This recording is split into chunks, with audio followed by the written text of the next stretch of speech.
Marathi hotspot हो मंडळी हो, हॉटस्पॉट इथंच आहे बर का. तर मग चला चॅनलला सबस्क्राईब करा आणि घंटी नक्की वाजवा. आपल्या सगळ्यांचा मराठी हॉटस्पॉट. माझ्या विठोबाचा कैसा प्रेम भाव, आपणची देव होय गुरु. पढिये देह भाव पुरवी वासना, अंतिते आपणा पासी न्यावे. जगद्गुरु संतश्रेष्ठ श्री तुकाराम महाराज यांचा अत्यंत प्रसिद्ध असणारा अत्यंत महत्त्वाचा असा अभंग आहे. हा अभंग पाठ नाही असा वारकरी नाही. आपण रोज जो हरिपाठ करतो त्या हरिपाठानंतर जी गुरुपरंपरा तुकोबारायांची म्हणतो, त्या गुरुपरंपरेतल्या अभंगातला हा एक अतिशय महत्त्वाचा सर्वज्ञात सर्वश्रुत असणारा हा अभंग सर्वांच्या परिचयाचा आहे. हा अभंग पाठ नाही असा वारकरी नाही, किंवा हा अभंग ज्याला पाठ नाही त्याला वारकरी म्हणतच नाहीत. सर्वांना पाठ असणारा, चालू असणारा अखंड हरिनाम महोत्सव गेली 84 वर्ष सातत्यानं इथे चालू आहे.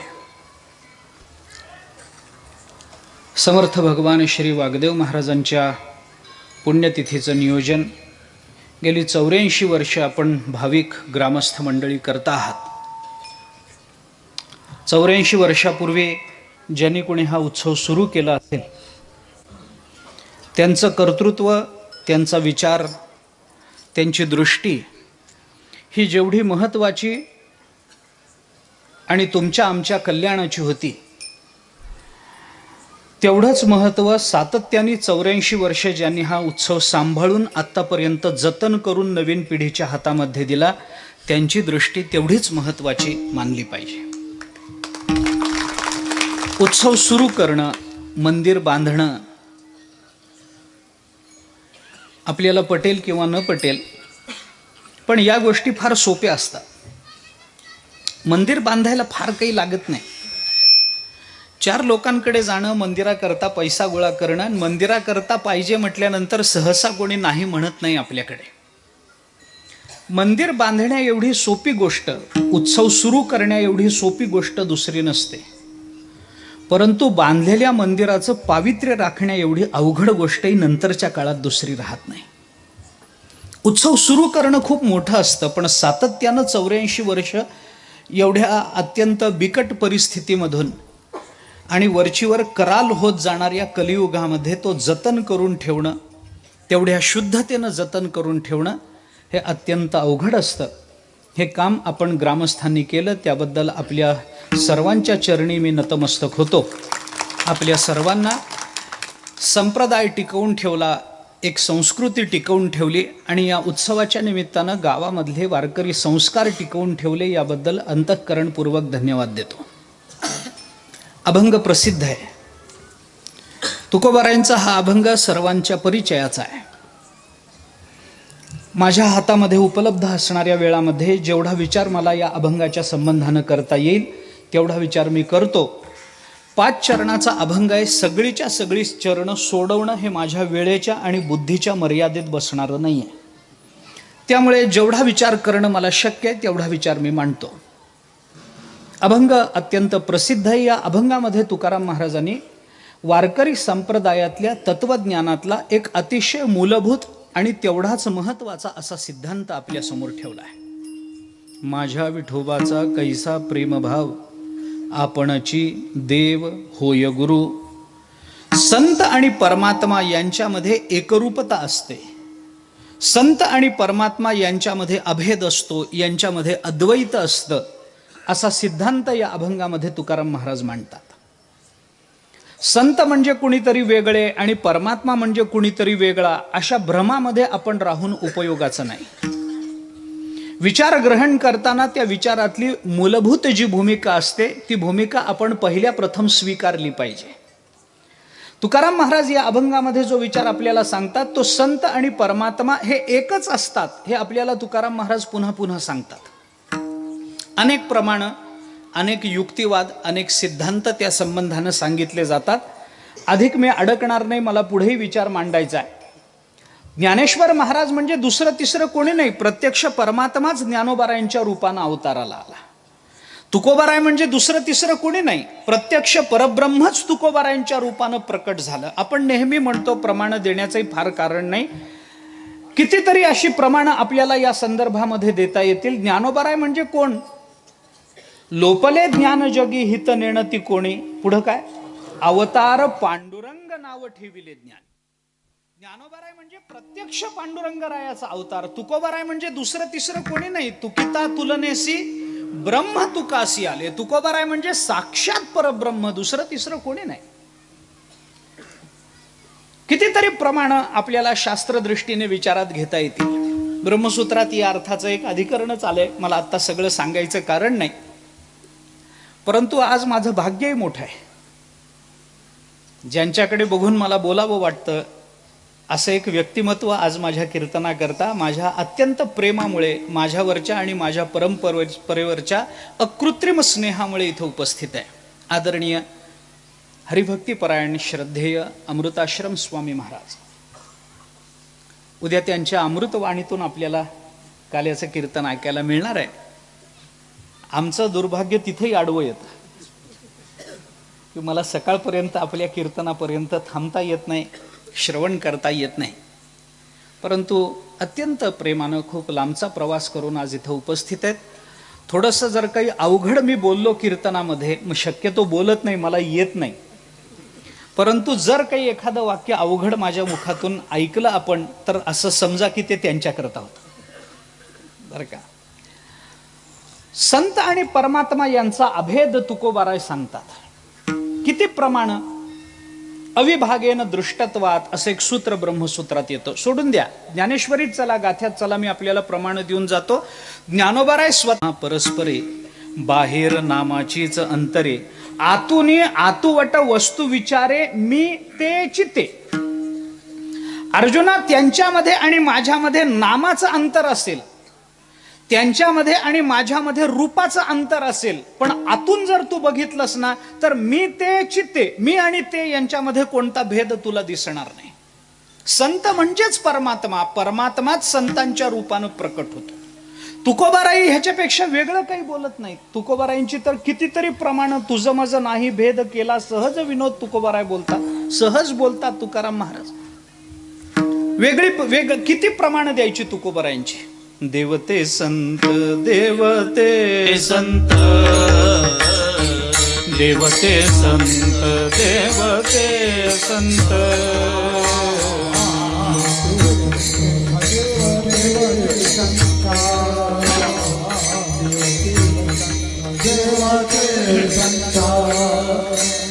देवते संत, देवते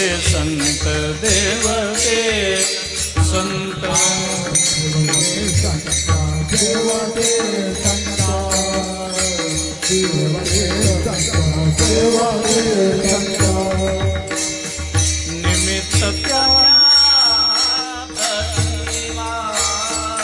निमित्त त्या प्रतिमा मी तो सांगत से भावे, मी तो सांगत से भावे. निमित्त त्या प्रतिमा, निमित्त त्या प्रतिमा मी तो सांगत से.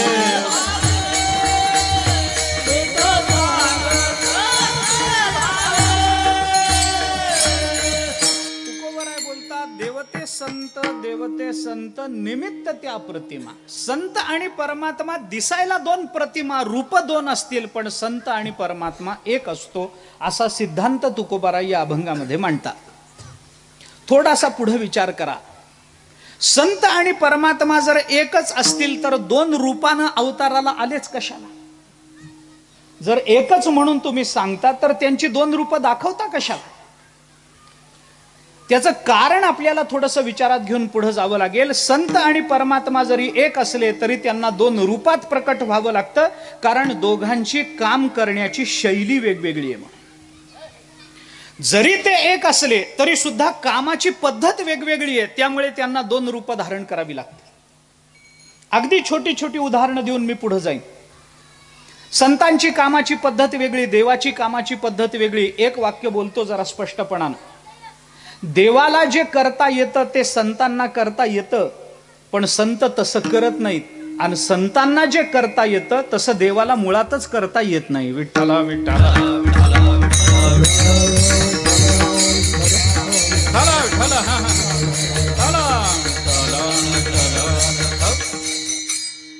देवही काम करतो, संत महात्मेही काम करतात, पण दोघांच्या कामाची पद्धत वेगळी आहे. किती किती फरक सांगायचे कामाच्या पद्धतीतले किती फरक. मी साधं उदाहरण देऊन जातो आपल्याला. अवतारापासून ते त्यांच्या कामाच्या जाण्याच्या पद्धतीपर्यंत आपल्या अवतार समाप्तीच्या पद्धतीपर्यंत या दोघांमध्ये फरक आहे. एक साधं उदाहरण मी आपल्याला सांगतो. आपल्या अवताराचं चिंतन करताना भगवंतानी काय कारण सांगितलं? परमात्मा अवताराला येतात कशा करता? गीता वाचा 4 अध्यायात भगवान बोलतात, परित्राणाय साधूनाम विनाशाय च दुष्कृताम धर्मसंस्थापनार्थाय संभवामि युगे युगे. भगवान बोलतात, दुर्जनांचा नाश करण्याकरता, सज्जनांचं रक्षण करण्याकरता माझा अवतार आहे. मी पुन्हा पुन्हा प्रत्येक युगामध्ये अवताराला येतो. गोष्ट खरी. तुकोबारांच्या भाषेत बोलायचं झालं तर, भक्ता राखे पायापाशी दुर्जनाशी संहारे. देवाचं काम आहे भक्तांचं रक्षण करणं आणि दुर्जनांचं निर्दालन करणं, हे देवाचं काम आहे. त्याच्याकरता परमात्मा अवताराला येतो. गोष्ट खरी. आता थोडा विचार या संबंधामध्ये करा, म्हणजे मला संतांचं चिंतन करता येईल. भगवान अवताराला आले, दुष्टांना मारलं, सज्जनांचं रक्षण केलं.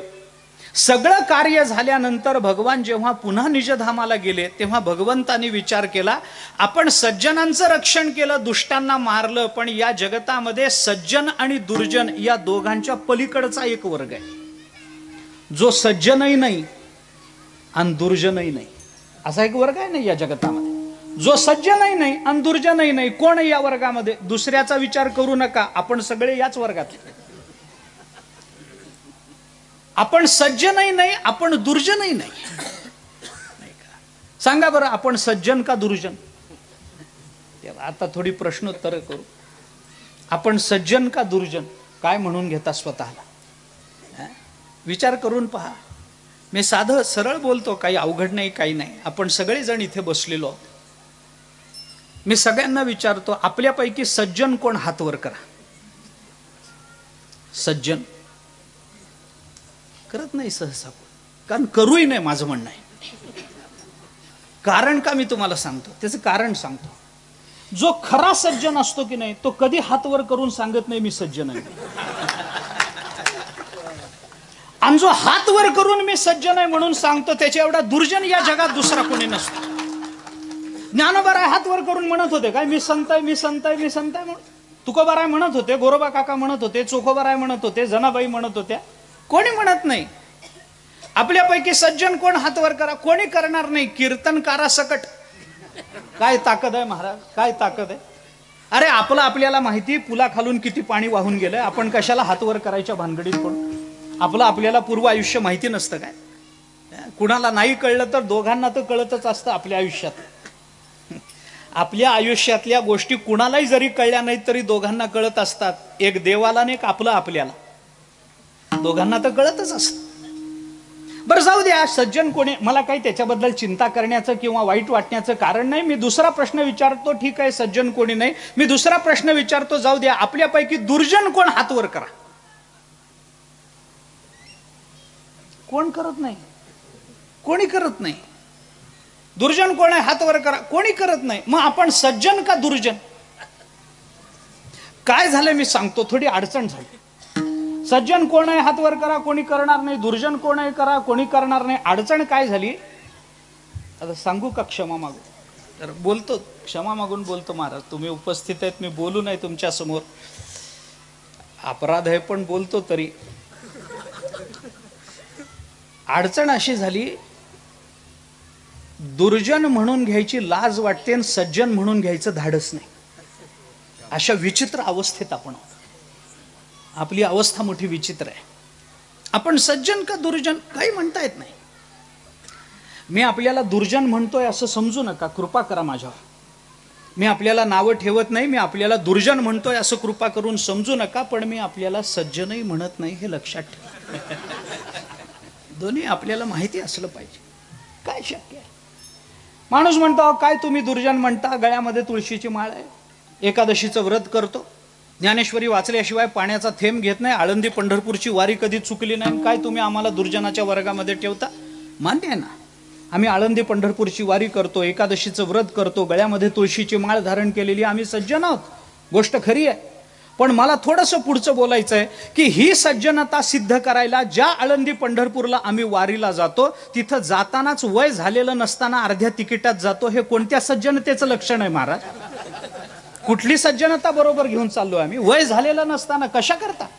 काय गाथ्यामध्ये अभंग आहे का, ज्ञानेश्वरीमध्ये ओवी आहे का, अर्ध्या तिकिटात आल्याशिवाय देव भेटत नाही म्हणून? काय तुकोबारांनी सांगितलंय खोटा पास काढून या तरच मी तुम्हाला भेटतो तिथं म्हणून? निदान वारकऱ्याने तरी हो, खोटं कोणीच वागू नये त्याच्याबद्दल वाद नाही, पण निदान वारकऱ्यांनी तरी खोटे पास काढून जाऊ नयेत किंवा वय झालं तेवढं झालं, नाहीतरी कधी ना कधी तरी होणारच आहे. बरं काय ते अर्ध्या पैसे वाचवून घरावर सोन्याची कौलं घालायची आहेत, कुणाला माहिती काय करायचंय? कशा करता खोटं वागावं? आमची सज्जनता सिद्ध करायला आम्ही जिथं चाललो तिथं आमची दुर्जनता आमच्या बरोबरच आहे ना. आम्ही सज्जन का दुर्जन काही सांगता येत नाही, काही बोलता येत नाही. आम्ही धड सज्जन नाही धड दुर्जन नाही. आणि परमात्मा तर म्हणतो मी आलो तर सज्जना करता येतो, नाही तर दुर्जना करता येतो. म्हणजे भगवान आले तर एक तर येतील उद्धवा करता, नाहीतर येतील कंसा करता. भगवान आले तर येतील रावणा करता, नाही तर मारुतीराया करता. भगवान आले तर येतील प्रल्हादा करता, नाहीतर हिरण्यकश्यपू करता. आम्ही हिरण्यकश्यपू का प्रल्हाद? आम्ही दोन्ही नाही हो. मग परमात्मा आमच्याकडे येतील कशा करता? भक्ता राखे पायापाशी आम्ही भक्तही नाही, आणि दुर्जनाशी संहारी आम्ही दुर्जनही नाही. मग भगवंतानी विचार केला, जो धड सज्जन नाही दुर्जन नाही असा एक वर्ग जर जगामध्ये असेल तर त्या वर्गाच्या कृतार्थतेकरता आम्हाला काही केलं पाहिजे. काय करावं? आणि मग भगवंतानी विचार केला की पुन्हा जर भगवद रूपात जाऊ तर तेच गळ्यात पडेल, परित्राणाय साधूनाम विनाशाय च दुष्कृताम, तेच गळ्यात पडेल. मग भगवंतानी पुष्कळ विचार करून असं ठरवलं, आता असा अवतार धारण केला पाहिजे, सज्जन आणि दुर्जनतेच्या पलीकडे जाणाऱ्यांकरता जर कार्य करायचं असेल तर असा अवतार धारण केला पाहिजे की आपलं देवत्व तर न सुटलं पाहिजे आणि दिसायला तर आपण माणूस दिसलं पाहिजे. दिसायला माणूस आणि असायला देव असा अवतार जर आपण धारण करू तरच या मधल्या वर्गाकरता आपल्याला काही कार्य करता येईल. म्हणून असायला देव आणि दिसायला माणूस असा अवतार देवानी धारण केला, त्यालाच संत म्हणतात. विठ्ठला विठ्ठला विठ्ठला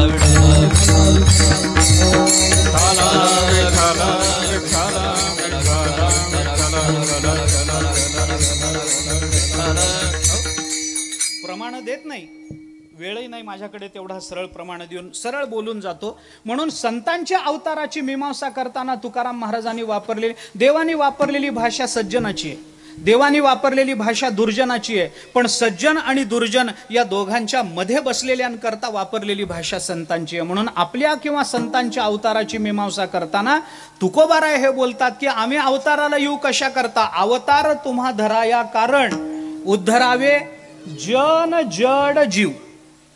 बरं का? उद्धरावे जन जड जीव. सज्जनाचंही नाव नाही दुर्जनाचंही नाव नाही, यांच्याकरता येणंच नाही ना त्यांचं. जगताबद्दल जी तळमळ वाटते, पुढे बोलीन मी आपल्याला, जगाच्या कल्याणा संतांच्या विभूती, देह कष्टविती परोपकारे. तुकाराम महाराज चिंतन करतात. तुकाराम महाराजांनी म्हणून म्हटलं अवतार तुम्हा कोणा करता? उद्धरावे जन जड जीव. जनाचा उद्धार, जडाचा उद्धार, जीवाचा उद्धार करण्याकरता संत महात्मे येतात. एक वाक्य फक्त बोलतो. ज्ञानोबारांनी हरिपाठ सांगितला जनाचा उद्धार, ज्ञानोबारांनी रेड्यामुखी वेद बोलवला जीवाचा उद्धार, आणि ज्ञानोबारांनी भिंत चालवली जडाचा उद्धार. विठ्ठला विठ्ठला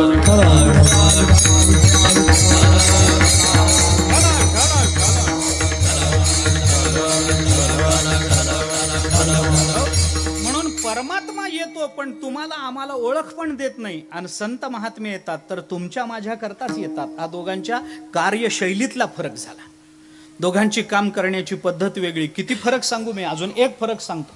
अभंगातच आलेला विचार आहे म्हणून बोलतो पुढं, बाकी काही नाही. तुकोबाराय अभंगामध्ये म्हणतात, माझ्या अरे हाच परमात्मा आपण गुरुच्या रूपानं संतांच्या रूपानं प्रकट होतो. माझ्या विठोबाचा कैसा प्रेमभाव, आपणची देव होय गुरु.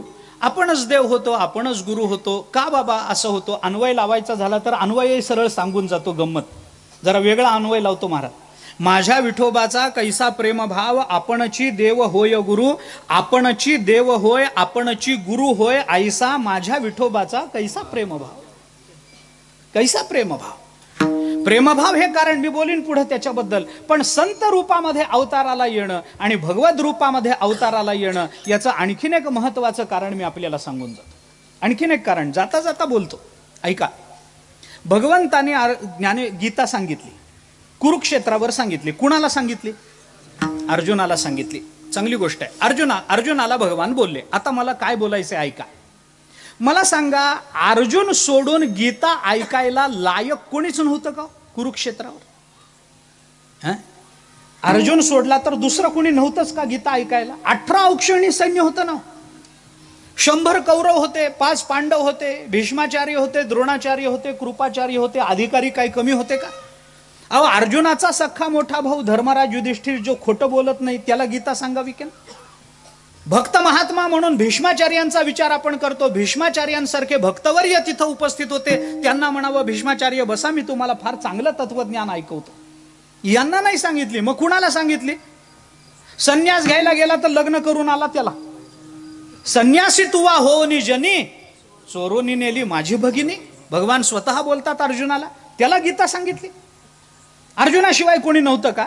पण एक अर्जुन, फक्त एक अर्जुन, एकट्या अर्जुनाला भगवंताने गीता सांगितली. दुसरं कोणी सापडलं नाही असं नाही, सांगितली नाही. भागवतात अगदी समान उदाहरण. 11 स्कंधामध्ये भगवंताने गीतेसारखाच उपदेश केला. किती जणांना? एक उद्धव. संपलं. भागवतात 11 स्कंधामध्ये उद्धवाला सोडून कोणाला तत्वज्ञान नाही सांगितलं. गीता सांगितली एक अर्जुनाला, तत्वज्ञान सांगितलं एक उद्धवाला. आता मला काय बोलायचं ऐका. फक्त भक्त एक अर्जुनाच्याच कल्याणाची तळमळ भगवंताच्या अंतःकरणात असावी का? म्हणून मी एक वाक्य बोलतो. एका भक्ताबद्दल तळमळ वाटली की जो अवताराला येतो त्याला देव म्हणतात, आणि जगताच्या हिताची तळमळ वाटली की जे अवताराला येतात त्यांना संत म्हणतात. विठ्ठला विठ्ठला विठ्ठला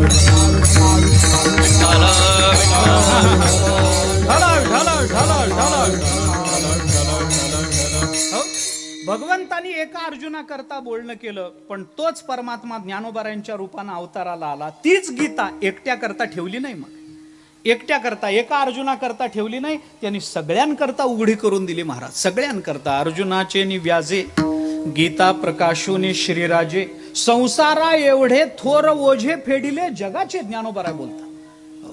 लहानापासून मोठ्यापर्यंत, अरे कोणी या गीता ऐका, आम्हाला नाही म्हणायचं कारण नाही. यारे यारे लहान थोर, याती भलते नारी नर, करावा विचार न लगे चिंता कोणासी. ज्ञानोबारायांची भाषा म्हणून सर्वांसाठी आहे. तैसा वाग्विलास विस्तारू, गीतार्थेसी विश्वभरू, आनंदाचे आवारू मांडू.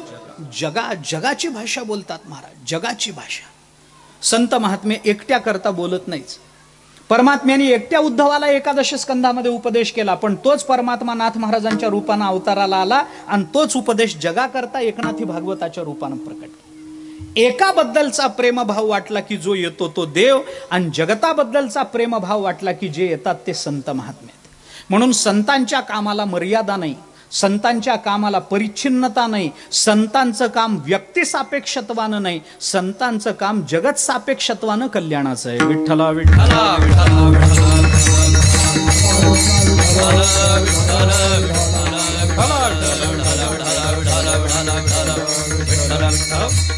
अनुभवामृताच्या दुसऱ्या प्रकरणामध्ये ज्ञानोबारायांनी पहिल्याच ओवी दोघांच्या कामाची पद्धत वेगळी आहे. आणि म्हणून आपण विचार करून पहा. एकीकडे परमात्मा बोलतो विनाशायेचे दुष्कृताम, एकीकडे परमात्म्याचं बोलणं आहे दुर्जनाशी संहारी.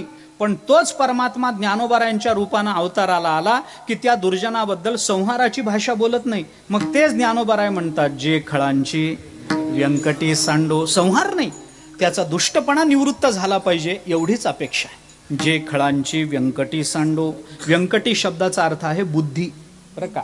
व्यंकटी म्हणजे वाकडेपणा नाही. दुर्दैवाने हे पसायदानाचा अर्थ करताना खळांची व्यंकटी सांडो म्हणजे खळांचा वाकडेपणा सांडो, नाही खळ म्हटलंय त्याच्यात वाकडा आलाच की, आता अजून काय त्याचा वेगळा वाकडेपणा. व्यंकटी शब्दाचा अर्थ आहे बुद्धी. व्यंकटी म्हणजे वाकडेपणा नव्हे, व्यंकटी म्हणजे बुद्धी. व्यंकटी म्हणजे जर वाकडेपणा असेल तर व्यंकटेश म्हणजे काय, वाकडेपणाचा देव. व्यंकटेश शब्दाचा अर्थ काय, बुद्धीचं ईशन करणारा तो व्यंकटेश असा अर्थ होईल की नाही. व्यंकटी म्हणजे वाकडेपणा नाही. अरे खळांची बुद्धी वाकडी असतेच, तो वाकडेपणा नष्ट व्हावा, ती बुद्धी निवृत्त व्हावी आणि त्याची सत्कर्मातली आवड वाढती राहावी, त्याच्या संहाराची भाषा संत महात्मे करत नाहीत. आणि म्हणून तुकाराम महाराजांनी या दोघांमध्ये थोडा भेद करून आपल्याला सांगितलं, आपणची देव होय, आपणची गुरु होय, एकच परमात्मा असाच आहे माझा विठोबा, जो आपणच गुरु होतो, आपणच भगवत रूपामध्ये अवताराला येतो. पण कशा करता येतो त्याला तुकाराम महाराजांनी एक शब्द वापरलाय. ठीक आहे, परमात्म्याचं अवताराचं कार्यशैली परमात्म्याची वेगळी, संतांची वेगळी. असं जरी असलं तरी त्या दोघांच्याही अवताराला हेतू काय, कारण काय, त्याचं कारण तुकाराम महाराजांनी सांगितलंय. एकच शब्द वापरला, माझ्या विठोबाचा कैसा प्रेमभाव. प्रेमभाव हे त्याचं खरं कारण आहे महाराज. म्हणून मी बोललो ना, एकाबद्दलचा प्रेमभाव म्हणजे देव आणि जगाबद्दलचा प्रेमभाव म्हणजे संत. साधा विचार करा. मला अभंगाकडे पुढे जायचंय, मी आपल्याला सगळाच विस्तार करू शकणार नाही सगळ्या चरणांचा, पण या अभंगाची गंमत आहे महाराज. हा अभंग एक वेगळ्या दृष्टीनं तुकाराम महाराजांनी आपल्या समोर ठेवला. बांधणीच वेगळी. एक 2-3 वाक्यामध्ये मी सरळ अभंगाची बांधणी सांग. एक शास्त्रीय बांधणी आहे अभंगाची, विलक्षण रीतीनं, अगदी वैशिष्ट्यपूर्ण रीतीनं तुकाराम महाराजांनी अभंग बांधला. मी सरळ सांगून जातो. पहिल्या चरणामध्ये तुकाराम महाराजांनी सिद्धांत मांडला, नंतरच्या 3 चरणामध्ये तुकाराम महाराजांनी त्या सिद्धांताच्या सिद्धीकरता युक्तिवाद केले आणि शेवटच्या चरणामध्ये तुकाराम महाराजांनी त्या युक्तिवादाकरता म्हणून प्रमाण दिलं. प्रमाण आणि युक्तिवाद, प्रमाण आणि लक्षणाने कुठलाही सिद्धांत सिद्ध होत असतो. नाही प्रतिज्ञा मात्रेण वस्तुसिद्धी अपितु लक्षण प्रमाणाभ्याम. लक्षणही पाहिजे, प्रमाणही पाहिजे. विस्तार करत नाही, तुम्ही घाबरू नका. मला वेदांतात जायचंच नाही, अडकायचं कारणही नाही. पण बांधणी तुकाराम महाराजांची विलक्षण आहे आणि तुकाराम महाराज त्याचं कारण सांगतात. काय कारण आहे देव व्हायला आणि काय कारण आहे गुरु व्हायला? प्रेमभाव, एवढंच कारण आहे. पण प्रेमभाव हा एकमेव शब्द वापरून तुकाराम महाराज जर थांबले असते तर मला कीर्तन करायची पाळी आली नसती. आणखीन एक शब्द तुकाराम महाराजांनी या अभंगामध्ये या चरणामध्ये वापरला की तो शब्द जर वापरला नसता तर प्रेमभाव या शब्दाला काही अर्थच राहिला नसता. प्रेम असावं पण प्रेमाला काहीतरी अभिव्यक्ती असावी तर त्या प्रेमाचं मूल्य आहे, त्या प्रेमाची काही महती आहे. लक्षात ठेवा. मनात खूप भाव आहे हो, भाव नुसता भाव चालत नाही, भावाला काहीतरी प्राकट्य असावं लागतं. मला फार वाटतं तर कर. तुला वाटतं ना, फार वाटतं ना, मग कर ना बाबा. ज्याला खरं वाटतं त्याला कर म्हणून सांगावं लागत नसतं आणि ज्याला कर म्हणून सांगावं लागतं त्याला खरं काय ते काय वाटत असतं हे कुणालाच कळत नसतं. अरे अंतःकरणामध्ये भाव आहे, तो भाव प्रकट झालाच पाहिजे तर त्याला मूल्य आहे ना. विचार करून पहा. एक मनुष्य कीर्तनाला गेला, कुठं भागवताला गेला, कीर्तनाला, कथेला गेला. गेल्यानंतर तिथं कीर्तनकारांनी त्याला सांगितलं, एक सहज वाक्य कीर्तनामध्ये सांगितलं, भाव असावा, बाकी काही लागत नाही. एक भाव चित्ती न लगे काही युक्ती. तुकाराम महाराज म्हणतात, अरे एक भाव चित्तामध्ये असला बाकी काही लागत नाही, काही न लगे एक भावाची कारण. तुका म्हणे आण विठोबाची. अरे विठ्ठलाची आण घेऊन सांगतो, काही लागत नसतं, नुसता भाव ठेवला की सगळं मिळतं. कीर्तन ऐकलं, घरी गेला. घरी गेल्यावर बायकोला सांगितलं, भूक लागली, जेवायला वाढ. बायको म्हणाली, वाढते जेवायला, पण घरात काही तांदूळाचा दाणा असला तर करून वाढे. तुम्ही घरामध्ये कणिक आणून द्या, भाकरीचं पीठ आणून द्या, काहीतरी तांदूळ आणून द्या, शिजवून वाढते. किती वेळ लागतो त्याला? घरात काहीच दाणा नाही, मी काय शिजवून वाढू? तो म्हणाला, अगं आत्ता मी कीर्तनात ऐकून आलोय, भाव ठेवला की सगळं मिळतं. तू नुसता भाव ठेव. आपल्या घरामध्ये तांदूळ आहेत, तांदूळ येतील आपल्या घरामध्ये. बायकोही कीर्तनाला गेली होती, तिने ऐकलं होतं काही, ती चांगली खमंग होती. ती म्हणाली, काय म्हणता? तो म्हणाला, मी कीर्तनात आता ऐकून आलो, भाव ठेवला की सगळं मिळतं. तू आपल्या घरामध्ये धान्य आहे असा भाव ठेव, सगळं मिळेल. ती म्हणाली, एवढं सगळं करण्यापेक्षा माझं पोट भरलं एवढा भाव ठेवा, सगळीच पीडा मिटून गेली ना. काय करायचं, बाकीचा विचार करायचंच का? नुसता भाव असला म्हणजे सगळं होतं काय? जिथं अंतःकरणामध्ये भाव असतो तिथं त्या भावाची अभिव्यक्ती झाल्याशिवाय राहत नसते, त्या भावाचं प्राकट्य झाल्याशिवाय राहत नसते. म्हणून नुसता प्रेमभाव शब्द वापरून तुकोबाराय थांबले असते तर प्रश्न मिटला असता. पण त्या प्रेमभाव शब्दाबरोबर तुकोबारायांनी आणखीन एक शब्द वापरला. तो जर वापरला नसता तर प्रेमभावाचं मूल्यच जगाला कळलं नसतं. पण तो शब्द वापरल्यामुळे तुकाराम महाराजांनी प्रेमभाव या शब्दाचं वजन काय, या भावनेची किंमत काय, या भावनेची व्यापकता काय, याचा विचार आपल्याला बोलून दाखवला. सगळाच विचार मी करत नाही, नुसता सोडवून जातो मी अभंग. कुठला शब्द? माझ्या विठोबाचा कैसा प्रेमभाव. पुढं बस बस थांबा. आपणची. बस पुढं बोलूच नका. आपणची. आपणची हा शब्द प्रेमभाव या शब्दाबरोबर वापरल्यामुळे प्रेमभाव या शब्दाची किंमत वाढली. मी अभंग सोडवून देतो. मला जास्त विस्तारानं बोलायला वेळ पण नाही आहे, आपल्यालाही नाही आहे. पुढं दीपोत्सव वगैरे कार्यक्रम आहेत, पुढे भारुडही आहे मला वाटतं आज, त्यामुळे अधिक बोलणार नाही. थोडक्यामध्ये बोलतो. ऐका ऐका. प्रेमभावाबरोबर आपणची शब्द जोडल्यामुळे प्रेमभावाचं महत्व वाढलं, मूल्य वाढलं. नाहीतर प्रेमभावाला मूल्य आलं नसतं. कारण का? सिद्धांत सांगतो त्याचा सिद्धांत सांगतो. आपणची शब्द वापरला कारण असं आहे, जिथं खरा प्रेमभाव असतो तिथं सगळं आपणची करावं वाटत असतं. ऐका. जिथं खरा प्रेमभाव आहे तिथं सगळं आपणची करा. मी आपल्याला उदाहरण सांगतो ना. घरामध्ये एक लहान मुलं आहे, पाळण्यामध्ये झोपलंय. आई स्वयंपाक घरामध्ये काम करते, नवरा कामावर गेला, मुलं शाळेमध्ये गेली, घरामध्ये दुसरं तिसरं कोणी नाही. झालं ते मुलाची झोप झाली, मूल उठलं पाळण्यामध्ये आणि आई जवळ नाही, रडायला लागली.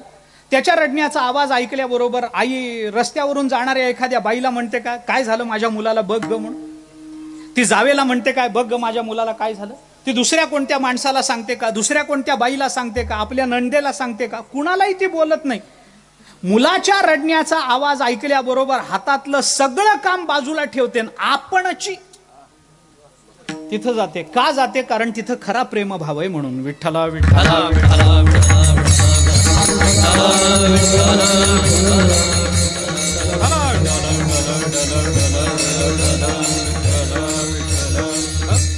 आपणची. जिथं खरा प्रेमभाव आहे तिथं सगळं आपणची करावं वाटतं. हा, प्रेम नसेल तिथं दुसऱ्यावर काम सोपवलं जातं. एक साधा व्यवहार सांगतो. एखाद्याला काम सांगितल्यानंतर आपलं काम तो दुसऱ्याला सांगत असेल तर समजावं प्रेम खरं नाही. आमच्या मराठवाड्यात याला एक म्हण आहे, महाराजांना माहिती आहे. याला म्हणतात केरसुणीला गवसणी. आहे आपल्याकडे म्हण. एकाला काम सांगितलं, त्या आईला मला सांगा, एखाद्या पतिव्रतेला पतीनं येऊन सांगितलं मला भूक वाढली वाढ, आणि पतिव्रतेनं सासूला सांगितलं सासूबाई बघा तुमच्या लेकाला भूक लागली. पतिव्रता म्हणायचं काय तिला? बायको म्हणायचं काय तिला? नाही महाराज, नाही. आईला मुलांनी सांगितलं आई भूक लागली जेवण करून वाढ. संपलं असेल तर गरम करून आई वाढेल, पण स्वतःहून वाढेल आपणची. जिथं खरा प्रेमभाव असतो तिथं आपणची. मला दृष्टांत सांगायला खरोखर वेळ नाही, पुष्कळ दृष्टांत माझ्या समोर आहेत आता. आणि म्हणून आपणची शब्द वापरल्यामुळे प्रेमभावाचं वजन किती वाढलं. मी अभंग सोडून देतो, सरळ सिद्धांत सांगतो महाराज अभंगाचा. या अभंगातल्या प्रत्येक क्रियापदाला म्हणून आपणची शब्द जोडला की प्रेमभावाचं वजन काय आपल्याला कळतं.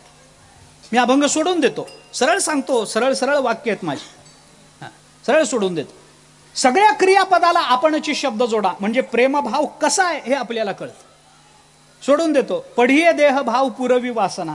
पढिये देह भाव वासना आपणची पुरवी. अंती ते आपणापाशी आपणची न्यावे. मागे पुढे सांभाळीत आपणची उभा राहे. आलिया आघात आपणची निवारावे. योगक्षेम त्यांचे जडभारी आपणची जाणे. आणि करी धरोनिया आपणची वाट दावी. म्हणून त्याचा प्रेमभाव खरा आहे. विठ्ठला विठ्ठला विठ्ठला.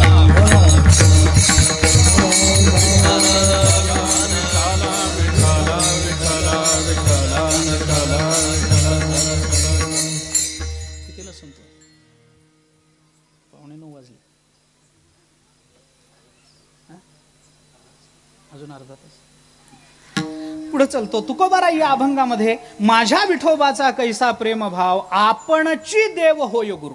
आणि तुकोबाराय म्हणतात आपणची शब्द क्रियापदाला लावून जर प्रेमभावाची व्याप्ती तुम्हाला कळत नसेल तर मी तुम्हाला त्याच्यासाठी प्रमाण देतो. तुका म्हणे नाही विश्वास ज्या मनी पहावे पुराणी विचारोनी. पण आपणची विचारोनी पहावे. भलत्याला सांगू नका पुराणात काय बघा म्हणून. आपणची तिथेही क्रियापदाला आपणची लावा तर त्याचं महत्व. अरे जिथं परमात्मा आहे, जिथं संत महात्मे आहेत, ज्ञानोबारायांनी कुणाला तरी आज्ञा करून नाही, ज्या ज्ञानोबारायांना रेड्याच्या मुखातून वेद वदवून घेता येतात, त्या ज्ञानोबारायांना चितेवरून, त्या तिरडीवरून उठवलेल्या सच्चिदानंद बाबाला आज्ञा करून ज्ञानेश्वरीचं लिखाण किंवा ज्ञानेश्वरी प्रकट करून घेता आली नसती का? पण ज्ञानोबारायांनी आपणची प्रकट केली का? जगताबद्दलचा प्रेमभाव हे त्याचं कारण आहे. तुकोबारा कितीतरी उदाहरणं, आता जास्त लांबवण्यामध्ये अर्थ नाही. तुकोबाराय या अभंगामध्ये एक चिंतन आपल्याला सांगतात, तो एक महत्वाचा विचार अजून एका दृष्टीनं आपल्याला या अभंगाचा विचार करणं शक्य आहे. अजून एक विचार सांगतो, थोडक्यामध्ये बोलतो. अजून एक अर्धा तास माझ्या हातामध्ये मला दिलाय, तेवढ्या वेळामध्ये बोलतो. ऐका, या अभंगाचा आणखीन एका अर्थानं विचार करता येईल. मी पुन्हा सांगतो, मला अभंग संपूर्ण सोडवायला वेळ नाही, एक चरण सुद्धा पूर्ण सोडवायला मला वेळ नाही, पूर्ण चरण सोडवायला वेळ नाही. म्हणून अभंगातला पहिला शब्द कुठला? माझ्या. बस तेवढंच मला बोलायचं, एवढंच बोलतो. माझ्या एवढाच आता माझ्या कीर्तनाचा विषय संपलं. याच्या पुढे जायचं कारण नाही. तुकोबारायांचा एक शब्द, एक तरी ओवी कशाला, एक तरी शब्द अनुभवावा, जीवनाचं कल्याण आहे महाराज. तेवढाच एक शब्द बोलतो, जास्त बोलत नाही.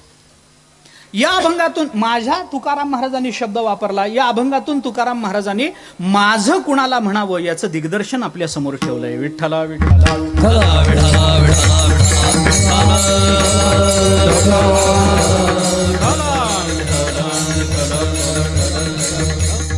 कारण असं आहे महाराज, माणसाच्या जीवनातले सगळ्या सुखदुःखाचा विचार केला तर मानवी जीवनामध्ये येणारी बहुतांश दुःख ही या एकमेव कारणामुळे आपल्या जीवनामध्ये प्रकट होत असतात. कारण एकच आहे, माझं कुणाला म्हणावं हे आपल्याला कळत नाही. म्हणून माझं कुणाला म्हणावं हे न कळल्यामुळे जीवनातली बहुतांश दुःख आपल्याला वाट्याला येतात. नको त्याला माझं म्हणून बसणं हे तर दुःखाचं उपादान आहे, हे तर दुःखाला आमंत्रण आहे महाराज. कुणाला माझं म्हणावं हे कळत नाही माणसाला. मी आपल्याला किती प्रमाण सांगू या संबंधात. मुक्त होता परी बळे झाला बद, देवोनिया छंद माझे देवोनिया छंद माझे. मुक्त होता परी बळे झाला बद,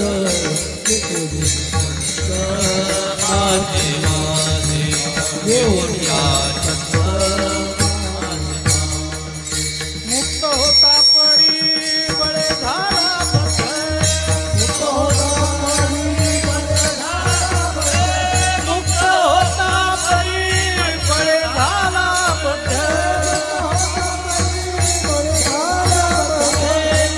होता परी बळे झाला. देवोनिया छंद माझे देवोनिया छंद माझे माझे. मुक्त होता बळे झाला